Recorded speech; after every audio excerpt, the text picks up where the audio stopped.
Hello guys, तो हमारे पास MT गाड़ी आया था। गाड़ी एक्चुअली इसके लिए थी, जैसे देख सकते हैं इसके पीछे से बहुत ज़्यादा आवाज़ आ रहा था गाड़ी का। दबा रे, ये देख सकते हैं।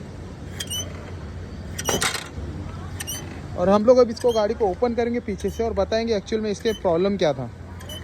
तो जैसे कि देख सकते हैं हम लोग ने इसको पूरा ओपन किया और तो इसका जो ये पीछे का झूले का बुश बेरिंग आता है यही कट आता है। जैसे कि देख सकते हैं सब अलग अलग हो गया, इसकी वजह से ऐसे इसमें प्रॉब्लम हो रहा था, ज़्यादा आकर के आवाज़ आ रहा था। और हम लोग अभी ये बुश बेरिंग ओरिजिनल डाल देंगे तो इसका ये प्रॉब्लम भी सॉल्व हो जाएगा। तो जैसे कि देख सकते हैं हम लोग ने सब ये टोटल ही यामा का ओरिजिनल प्लाई है, बेरिंग बुश वगैरह सब टोटल हम लोग इसमें ओरिजिनल डालने वाले हैं। और ये हमारे गैरेज का एड्रेस है।